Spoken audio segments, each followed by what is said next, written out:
Ben, why don't you just kind of give us a little bit about you and, where are you from? What's your story? I live in Cotter, Arkansas. I'm married to my beautiful wife, Jenny Woodard, from Little Rock. I'm originally from Waco, Texas.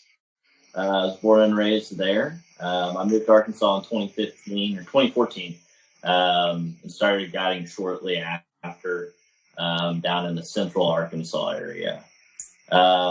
My family is from Arkansas, dating back to the 1800s. We settled in the Whit Springs Snowball area. And so I feel very at home here. My great-grandma passed away in Harrison, and there's memories of my folks driving up and seeing her and fishing the White River. So I grew up fly fishing in the Ouachitas on the Little Missouri River, which is a put and take stock trout kind of winter fishery. Wade fishing, no indicators, swinging, wet flies, March browns, fishing light cahills in November. So that was kind of my introduction into Arkansas fly fishing. And then shortly after, migrated to the Little Red and the White River system, in the North Fork as well. So I've lived in a lot of places, Hot Springs, Arkadelphia. I lived in Eureka Springs for a season, where I worked and guided on the Kings River. And still frequent that area as customers. So yeah, that's a little bit about me. I guess I caught my first trout in New Mexico. I've guided in Montana. I frequent Idaho in the summers as well. How did you get started from taking it from fly fishing to making it into your career, into something that you wanted to do for a living, and into a company? How did that transition go? Yeah, it took several years. I guess we'll go all the way back. We'll go full detail. Let's do it. We've got time, man. Time. This is what we do. So I was in school at Henderson State University and made friends with some of the folks at Wichita Outdoor Outfitters. So this is mid-teens. Jake Meredith and Don Jackson, some of the best people around, really. They're still around. Evan Smedley is there now. Some really great people. And through that shop, they kind of fostered my love for fly fishing while I was in college. My college career ended, and I was looking for a job. I started doing roofing for a customer of mine now, actually. Kind of pulled me through some stuff, which was cool. And about the time that was kind of making or breaking, the job was kind of coming to a close. Jake called me right as I was about to take a right turn underneath the bridge and go roofing. I took a left while I was on the phone. He'd offered the job. And I was there in 5 minutes and kind of ran the fly fishing section of that store for 2.5, 3 years. And through that process, met a lot of the people that we all know today, that I guide with on the river, that I'm privileged to work alongside with on the river. I was the producer of the film Fly Fish Arkansas. That came about actually at that shop. The manager that ended up quitting, and I kind of filled some of those shoes, I was telling about this idea of like, hey, there's nothing on the state about the fisheries. I mean, there's nothing at the time. There's nothing. Right. All had a couple things out. Had, maybe 1,000 views, mostly spin fishing videos, but nobody knew about the resources. And I kind of told them about this idea of filming all these different places and putting it together. It's like, it's not possible. So I was like, no, I'm going to do it. So I did it. I went about over the next 8 months contacting the people that I knew and made it happen, put it together. I've seen that video, and it was I think it was before I even knew maybe who you were, but yeah, I mean, it really does a good job of highlighting a lot of like the beauty of the Ozarks and fly fishing in Arkansas. Like, it's hard to believe that at one point that was under wraps, and I'm sure a lot of people found out slowly in different ways over time. But yeah, that was an awesome film. You did a great job. Well, especially because I guess that more media and all of that's being produced around our state now more than ever. But there for a while, it was all out west. I mean, if you're going to talk fly fishing, you're talking Montana or Colorado or wherever else, and all that's great. But you're looking at one of the best fisheries in the state as far as good trout fishing goes, and it's pretty interesting that for decades nobody really knew about it. Yeah. And not just in the state. I remember a personal story here, but just real quick, we went up to Colorado and we were so excited to go up there and fly fish and on the Gunnison River and the Taylor, and we were pumped to be up there. We went in the fly shop and they're like, "Where y'all boys from?" And we're like, "Oh, we're from Arkansas. We're up from Arkansas visiting." He was like, "What the hell are you doing here?" He's like, y'all need to go home. Y'all got some insane fishing down there. So just a little personal anecdote there but yeah, great film. Didn't mean to derail. No, absolutely. No, anywhere you go out west, you tell them you're from Arkansas, they're like, "Oh, the White River, streamer fishing." Oh, that place. Oh, you're right. Yeah, exactly. Yeah, so at the end of that video is me in the commercial hotel talking about the state's fishery. And, at the time I was not guiding. I was not in that film as a guide.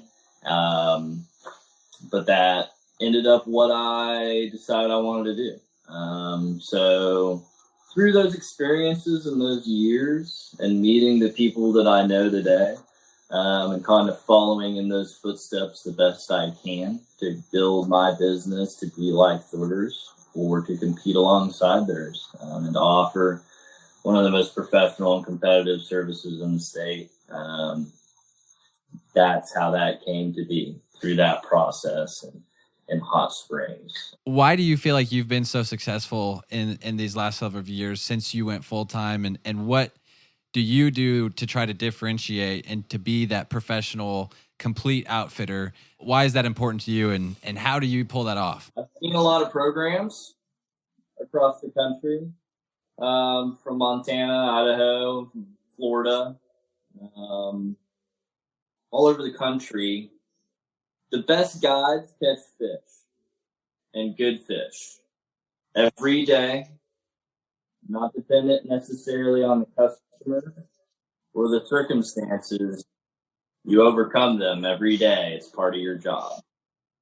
And so how I differentiate myself between, every guy does it, but I work hard to catch good fish. And I know how to feed good fish.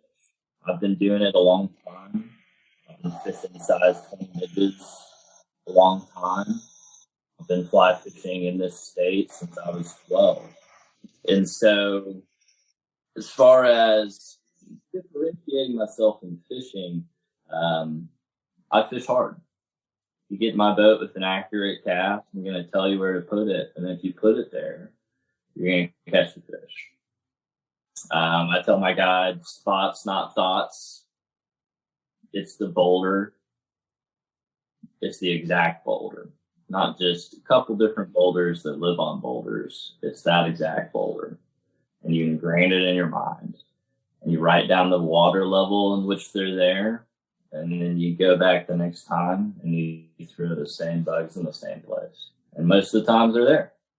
I feel like a lot of people have thought about taking something they love like fly fishing and turning it into a career, but to actually do it and pull it off and be successful at it is much harder thing to do. And so kudos to you for doing that. So let's get into, obviously it's springtime. We were texting back and forth. You called it bug season.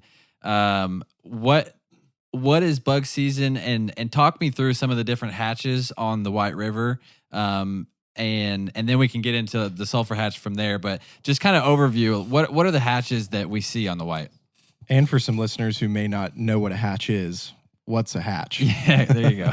Yeah, sorry to kind of jump the gun on Sulphur.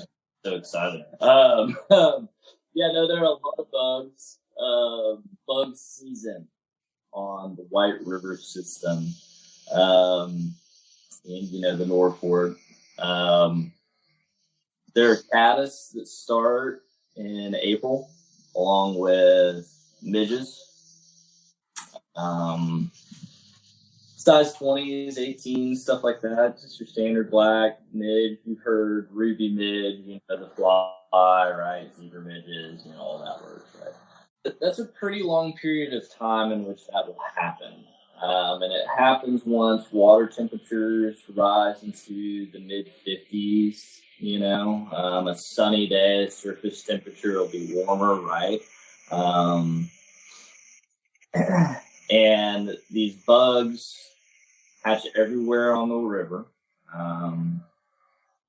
all times of the day, in certain spots on the river.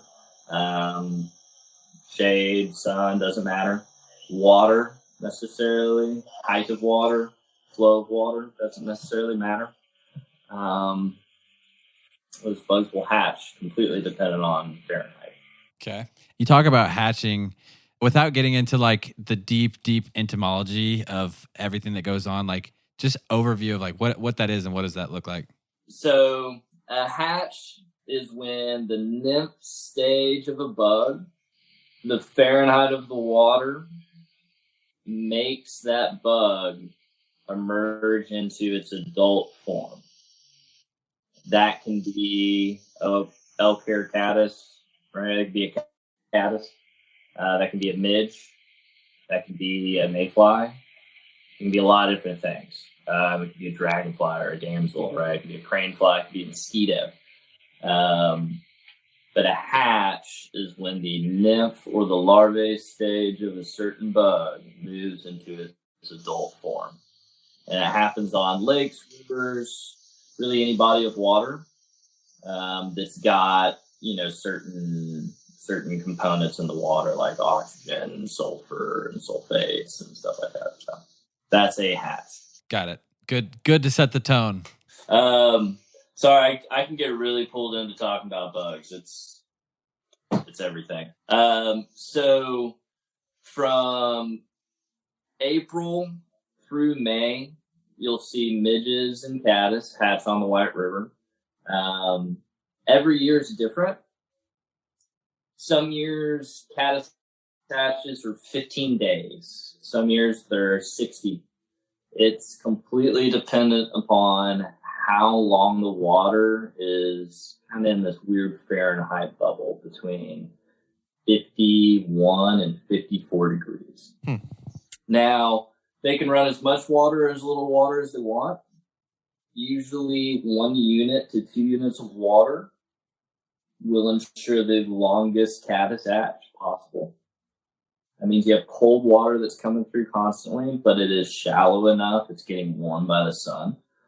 And so you're going to have a hatch. It's going to happen in the warmest parts of the day. So it's going to be probably 10 o'clock through 6 o'clock, tailing into 7 p.m. That's what happened last year. Everybody remembers the caddis hatch last year. It was pretty epic on the White River. And the Sulphur hatch was good as well. Last year's caddis hatch was like 45 days long. Years before that, 60 days long. It was a long hatch. This year was more like 20 days. Probably 15 really good days. And that's a little bit more realistic. Now, what happened was the floodgates turned on and it raised the water temperature up too quickly. And so it just didn't last very long, right? So usually a caddis hatch is going to last till like the 2nd or 3rd week of May. There's going to be a down week where there's not yet sulfurs. There's some black caddis kind of making their way out. You'll start seeing various mayflies. You'll start seeing crane flies during this period of time. In that 2nd week of May to that 1st week of June, where we are now, you'll see stone flies, and you'll see them earlier too if it's warmer. I've seen them in March in some years and caught it. So yeah, there's a lot of bugs that move through that 2-month window, right? April through the end of May. Now, June, where we are now, there's a lot of mayflies moving in the water. Now, mayflies, there are 3,000 different types of mayflies. Oh, wow. I had no idea. There's a lot. There's like 42 different genus families. The one we're going to talk about today that I wrote down, Ephemerella invaria. Got it. The scientific name. I love it. You're never going to hear me say that on the boat. I'm going to say, look at that yellow bug over there. So these sulphur, this type of mayfly is a newer hatch on this river. They have been popular in the southeastern United States for a long time. They're in parts of the western U.S. They're in Canada. They've been very popular on the Holston River for a long time, South Holston over in Tennessee. They have a great sulphur hatch. But we are developing one. 3 years ago, it was probably 10, 12 days long, very sporadic. Last year, it was 30 days. Wow. So significantly longer. Yeah, no, big jump, right? Mayfly nymphs live anywhere between 6 months to 2 years. This one in particular, some mayfly nymphs can live up to 6 years before they hatch. So it takes a while for a hatch to get going and a hatch to get planted. They can lay up to 4,000 eggs, a female sulphur mayfly. So it takes some time, but year to year it's growing, and we're about to see what's going to happen this year. They're running the same exact water as they did last year right now. So you're looking at this year and going, all right, last year was great. This year's going to be really great. Just because, I mean, it's that many more eggs, that much more time, water's doing its thing, correct temperature, all of that. Is that what you're thinking? Correct. And that's a bug that needs a little bit higher temperature. Right now, our tailwater temperature is 50 degrees. You know, it's only been like 80 degrees for a couple days now. And so lake temperatures on Bull Shoals, that's a big lake. They're not necessarily warm yet. So the bottom of the lake, where the water's coming out of Bull Shoals Dam, it's still 50 degrees. And it's 51 degrees in the afternoon, and surface temperatures around 53, 54. And so they're coming off in the afternoon, like 3:30 to 5:30. And we're going to see that time range increase in about 2 o'clock, 1 o'clock, all the way till, late afternoon, as water temperature reaches 54 consistently from the bottom of the dam. So, we should have a sulphur hatch that will last into July. If they keep, the water is going to run out at some point, but sulphur can hatch in no matter what water condition they run. It's all about Fahrenheit. It's all about the water temperature. So, and something that I've heard is, and I think you kind of just alluded to it a little bit, but as you have lower water, the sun can kind of heat that tailwater a little bit quicker. And so if they were to start running lower water more consistently, you would even see that timeline accelerate from 3:30 to 2 to 1 or into the late morning and stuff like that. Is that right? You would kind of expect to see that accelerate that much quicker? Correct. Yeah. So it would lengthen that time period in which they hatch. It would also shorten the amount of days they would hatch.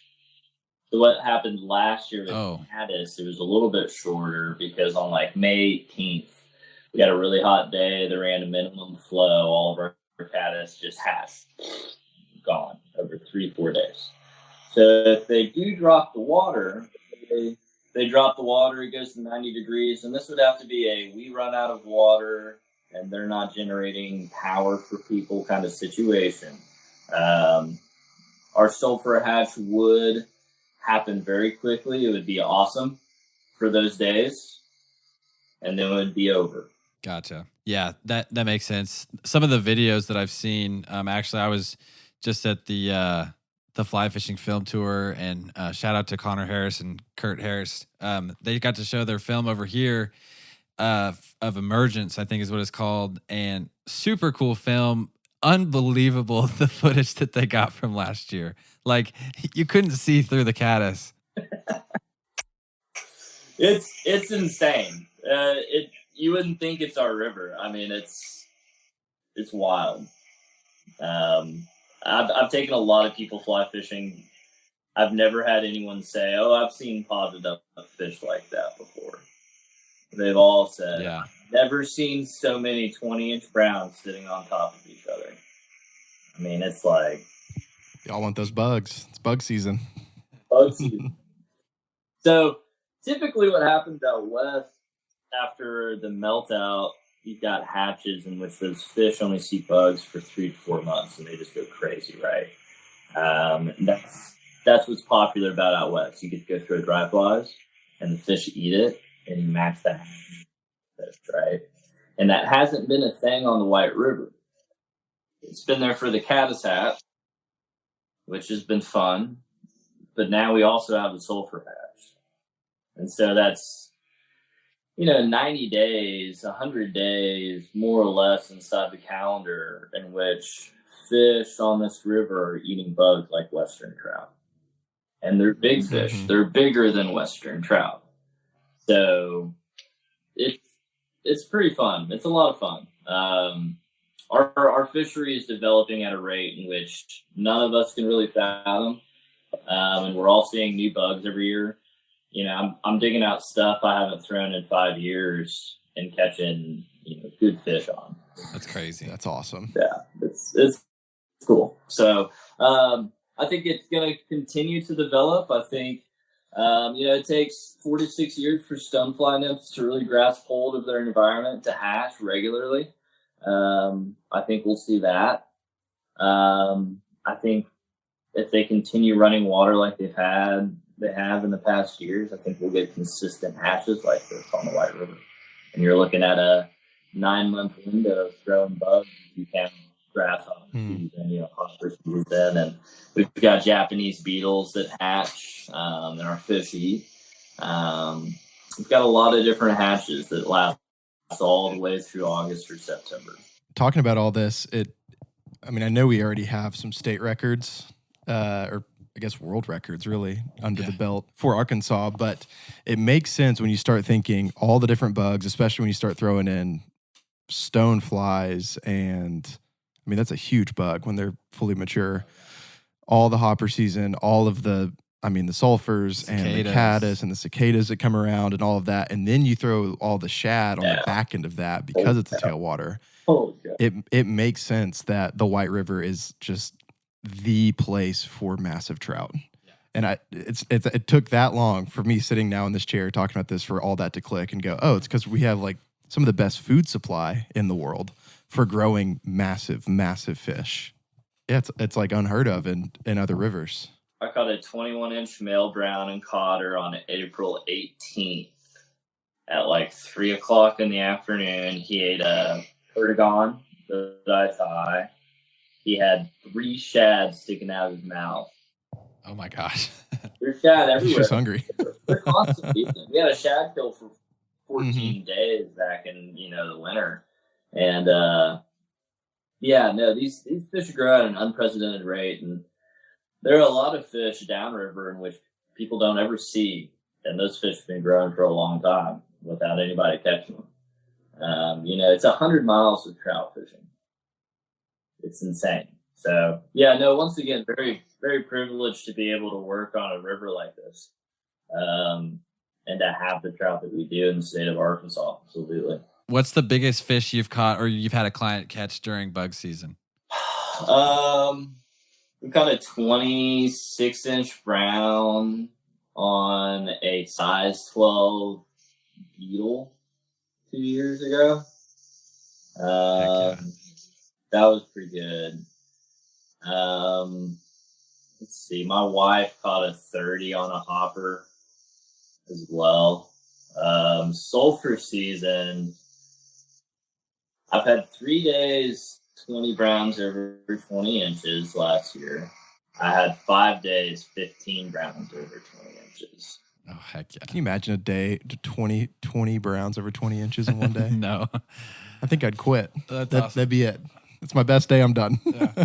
Curtain call of the day. This is a customer I had the pleasure of fishing for, Matt Stennett. Great guide. We're up near Stetson, and last of the day we picked out the brown we want. They're all potted up, eating, and guy makes an amazing cast, and the fish comes up and ditches it, and then a bigger fish on its backside pushed past the fish we wanted and ate the fly. Oh, man. That was the best. That's awesome. Yeah, it's just epic. Can be. Every day's got its challenges, but we work hard to catch them either way. Well, let's talk some tactics on how to catch them, because I know I've spent a lot of days in the white, and I feel like I'm just now getting good at it. And half the fish I feel like I catch on skill, and I feel really good about myself, and then the other half of the fish I catch, I feel like it's pure luck, and I'm just guessing. And so, sulfur specifically, and then even some of the midge patterns, all that kind of stuff. Just do a run through of gear, flies, technique, water you're looking for, all that kind of stuff. And I'm just going to pretend like I know nothing and ask questions, because when it comes to sulfurs, I know nothing. Yeah, so I fish a 5-weight rod. I'd recommend a rod size anywhere between like a 10-foot 4-weight's a lot of fun, a 10-foot 5-weight's a lot of fun. But for nymphing, I fish a 9-foot 5. I fish a G Loomis IMX Pro or an NRX Plus. I use a pretty aggressive weight forward taper, kind of like an MPX. We'll talk about leader setup. Before you go there, you just made an interesting point. You talked about dry fly fishing. You'd throw a 10-foot rod versus nymphing. You'd be on a 9-foot rod. Why differentiate? So for nymphing, I'll use a 9-foot 5-weight. Something stiff, something I can set the hook with hard if I need to, if I'm in a smaller area, or a shorter distance from the bank. Sometimes if the water's gone, above 12,000 CFS, we might be 30 feet away. And so something short, but something that can protect 5X. For dry fly fishing, you can do it with a 9.5. A lot of people do. And I will most likely hand you one if you know what you're doing. They're great. A 9.5 or a 10-foot rod is amazing for dry fly fishing on this river, especially in high water.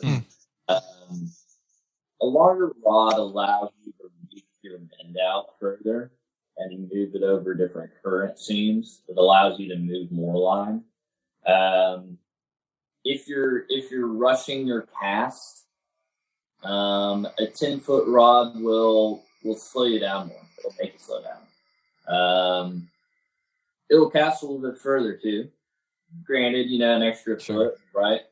So if you're fishing high water on this river, your fish are always going to pick the slowest moving seam adjacent to the second most slowest moving seam, right? They're going to be on structure per se, maybe a little bit out of it, right? If the water's moving the same speed around the structure, but they're going to move out and maybe eat in some faster water. But where the boat's going to be, it's going to be a rip in about, 5 mile an hour faster than what you're looking at. And where your line's sitting is moving 3 mile an hour faster than what you're looking at.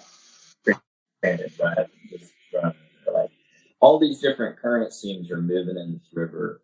And so being able to make a cast and then bend over the top of them before your leader gets moved away from the fish is paramount.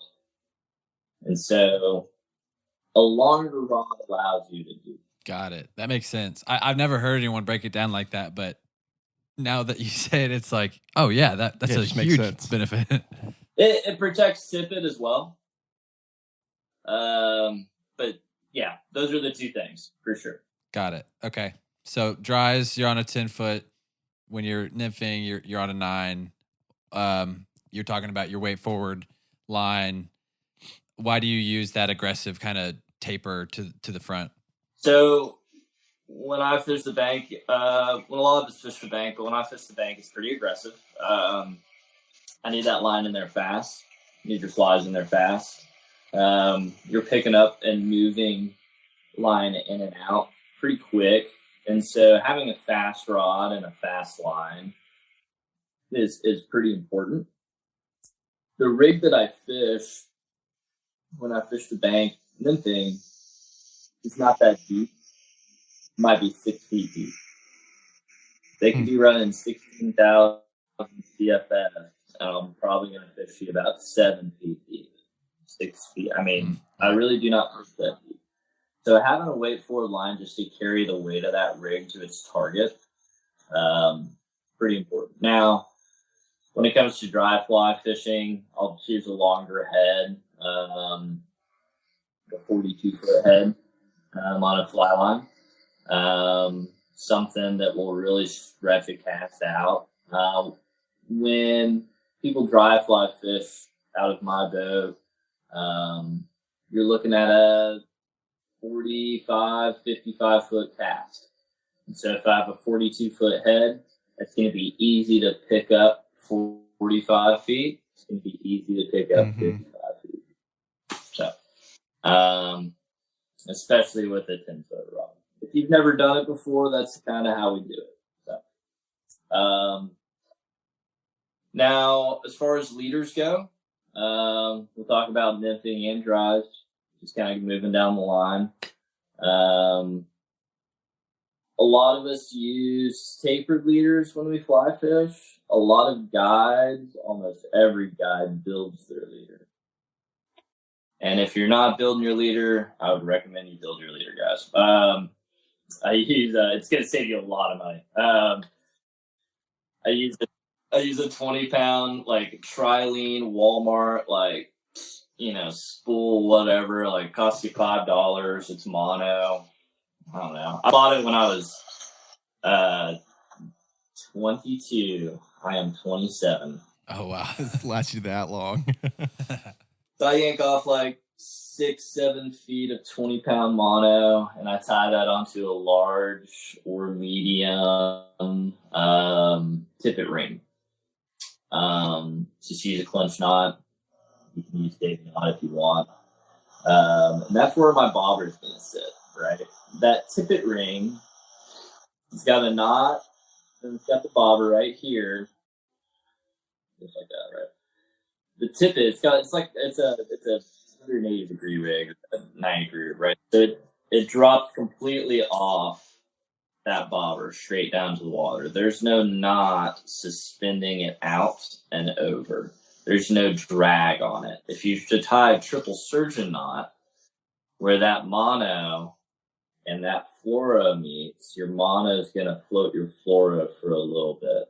So you're going to lose a couple inches. It's an arc, a slow arc. Yeah, it does. Down a little bit, right? And if it's a really heavy fly, it's going to move your whole rig up like that a little bit. It's going to want to pull that knot over instead of just fold your fluoro up against your knot, right? So you use a tippet ring instead. It acts as like a swivel point, right? Some people actually use a swivel. They use a barrel swivel. The bobbers will float it. And so I use a tippet ring, and then I'll run 6-pound test straight down to my first net, and then 6-pound test, which is 4X, right? Or 5X down to my second fly. So that's how I net. Now, bobber size and fly size is completely dependent upon water flow. For example, if they're running less than 10,000 or less than 12,000 CFS, you'll see me fish a medium airlock or a medium bobber with size 16 and 18 or size 18 and 20 flies. Nymphs, whatever, right? If they're running above 12,000 CFS, you'll see a large bobber with size 14 and 16s or 16s and 18s, depending on where I'm fishing. So you get a little bit bigger as the water gets bigger. Correct. So water hides you. Water hides the boat. Water hides your splashes from your bobbers or your rigs. And it allows you to fish, like say 16,000 CFS, that water moving around that log super fast. I need my flies to get down pronto. So I need a size 14 with like a 3.6 millimeter bead, something big to just drop it straight down. I never use split shot, but I try really hard not to. I would rather just use the correct size bead to bring the nymph down. So I'm talking like a tungsten bead head on a jig or something, right? So if it's above 16, I'm using big beads. If it's below 12, I'm using small beads. But in between water, I kind of bounce around with everything in between. And you said you're primarily fishing 6 to 7 feet down. You're not one of these guys out there with a 9 to 10 to sometimes you hear 11 foot long setup that's in the water. You're not. Yeah, you're not trying to go out in the middle, I guess, and just drag flies off the bottom. You're trying to stay around structure and cast towards the bank and find those good riffle lines, that kind of thing. Correct. So there are a lot of different ways to catch fish on the White River, especially with it being, I think the thing like 300 yards, right? And there are fish every single line over through that river.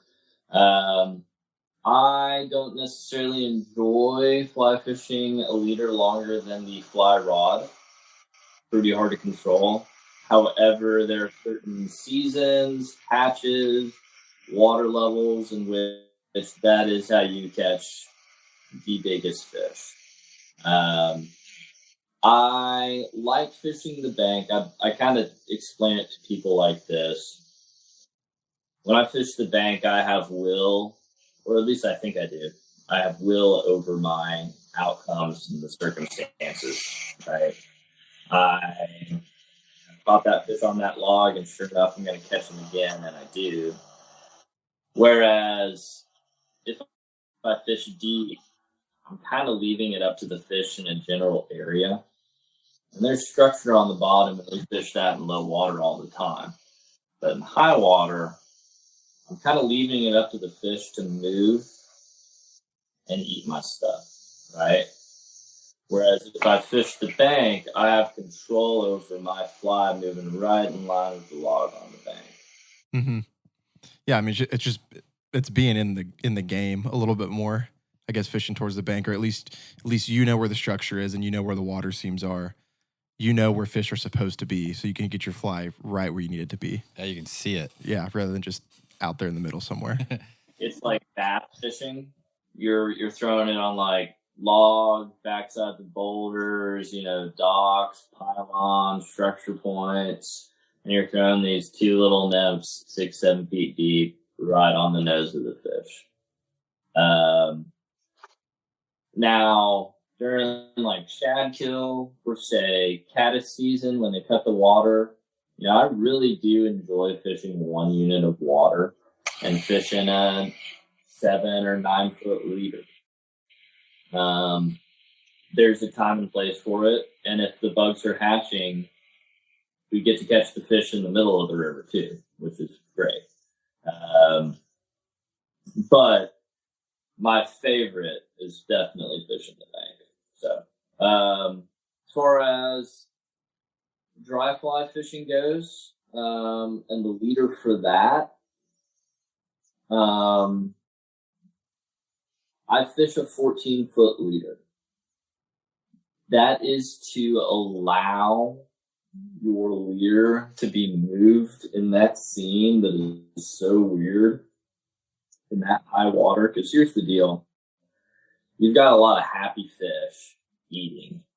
If you have 15 feet above, your leader is going to get moved before you get to. And a 14-foot leader you can mend and get above that movement a lot better than a 9-foot leader, right? You got an extra 5 feet of slack to your fly. I've fished longer leaders before in higher water, but a 14-foot leader usually works. And the whole goal is, like I said, to put that fly right in front of the pod, probably about 5 feet away, not 15, right? You don't want your leader to get messed up. So you throw it about 5 feet away from the pod, you give it one small min, and that's your drift. If it gets messed up, it gets messed up. If the fish doesn't eat it, the fish doesn't eat it. You get one shot, because any additional movement or a recast will put those fish down to the guy in the back of the boat, right? Guy in the back of the boat, as soon as this game in the front of the boat is over or you won the game, right? If you hook a fish, 9 times out of 10, the pod keeps on eating, and the guy in the back can catch a fish too, which is fun. That's what we're all about, like catching two at the same time. But if he misses it, right, guy in the back of the boat is no delay, right in, same kind of shot, moves his mend up above his bug best he can, and he gets one drift into him. That's it, right? You move past your pod, you look for some more fish, you turn on the motor, you run up, you run the drift again. You wait on your, fellow guides if they're also running the lap, you're courteous to the other people, you get your next shot. And that's kind of how you run the dry fly program with a 14-foot leader. What's the taper on that 14-foot? Like how are you building your own leader on that? And what's the transition down? Yeah, so that's a 5X to the fly.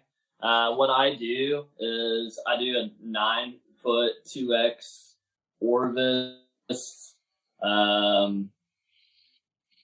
Mirage. No, Mirage is fluoro. Orvis mono leader, and then I do 5X, an additional 5 feet, 6 feet past that. And so that is my leader. So there is a knot. You can buy 14, 15, and 10-foot leaders from various companies. I like having a knot. It's a small pivot point. It's a little bit of I'm trying to say. So if you're casting and you've got a lot of line out, a lot of times you can have false loops, right? You get a false loop. Or a false tangle in your dry fly leader, you pretty much shot your entire dry fly leader. You're done, right? You got to put on a new leader. That thing is up above your section. So I use a knot. It allows a little bit of a bend in that leader. It kind of prevents some tailing loops. And if there is one, you just cut it off and retie your 5X. Yeah, you're not losing your whole setup. Right. Yeah. Makes sense. And you're casting 45 degrees off the front of the boat, approaching that pot of fish. Got the guy on the oars trying to keep the boat similar speed, all that kind of stuff. Exactly. Yeah. So as far as boat mechanics, guy in the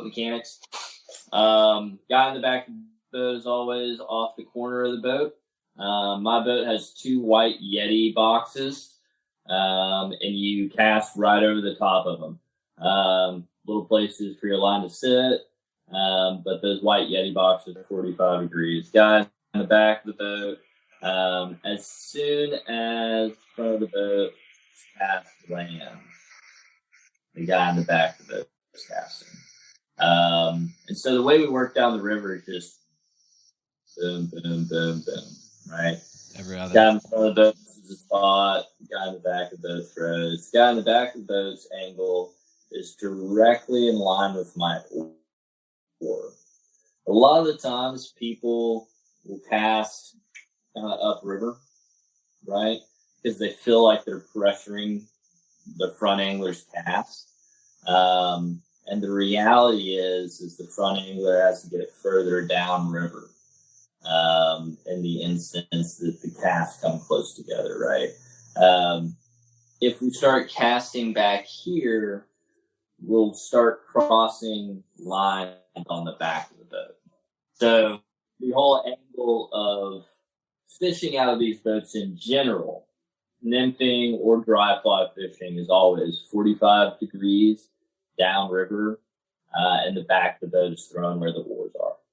When you say throwing where the oars are, just to clarify, because I'm trying to think of someone who's listening and they can't see your sophisticated and complex hand movements. You're talking about like 90 degrees from the oars, or pointing downstream at a 45 from the oars? Maybe am I confusing that? Or I didn't get the question. So when you say from the oars, are you saying straight out? Yeah, straight out. So like it would be, if the person's standing behind me in the boat, perpendicular would be standing like sideways looking at the bank, right? Perpendicular from the boat. It'd be perpendicular from where the oars are. From the guy rowing, it's 90 degrees straight out. Where you're standing, it's 45 degrees. It would be 45 for the dude standing Got in it. the back too, but he'd be thrown where the oars are. Yeah. Okay, that's what I thought you were saying, but I just wanted to try to clarify that for anyone just listening. So, okay, that makes sense. What about flies? I mean, I know you talked a little bit about size as water goes up and down. Do you have any specific like names of flies, or what do you look for in a good fly for fishing the sulfur hatch? I fish a lot of perdigons for the sulfur hatch. I fish a lot of mayfly nymphs. So I fish a lot of specific fly names would be lightning bug.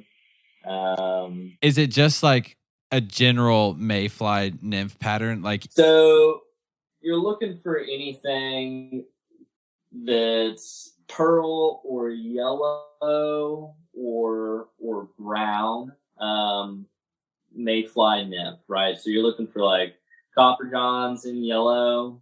You're looking for lightning bugs, which are a very popular mayfly nymph. You're looking for anything yellow, okay? Yellow perdigons. There's a lot of different companies. If you Google, sulfur nymph. I know Montana Fly Company's got a lot, so does Umpqua. But I fish a lot of comparidons, and a lot of perdigons. That's kind of the bread and butter around here. Yeah, that makes sense.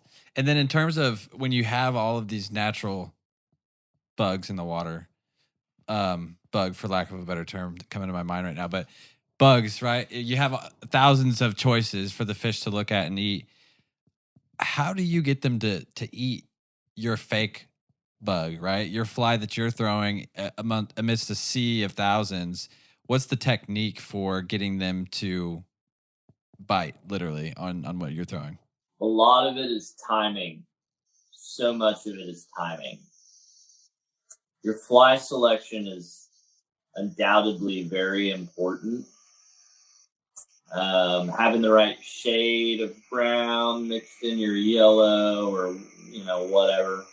The right bead head, the right size is very important. When throwing dries, it's all timing. Fish are going to feed every 10, 7, 3 or 5 seconds. Very rarely be every single, time. Every pod feeds differently. So when you approach fish that you see feeding, your first pass, of course, get a cast, but don't be sidetracked by the event.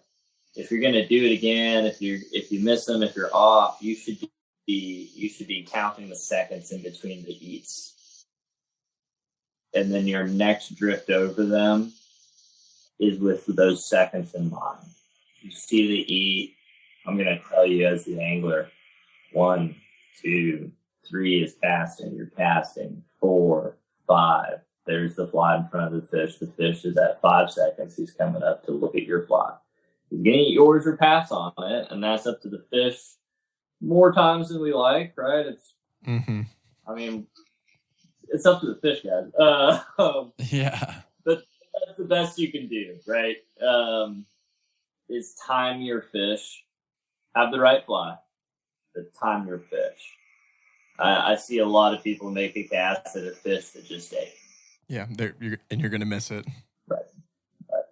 So, yeah. Man, there's just no better feeling than being out on that water and watching those fish rise and casting that fly out. You're 4, 5, 6 feet out ahead of them and just knowing, oh, it's perfect. Like it's drifting right where I need it, and then watching it all come together.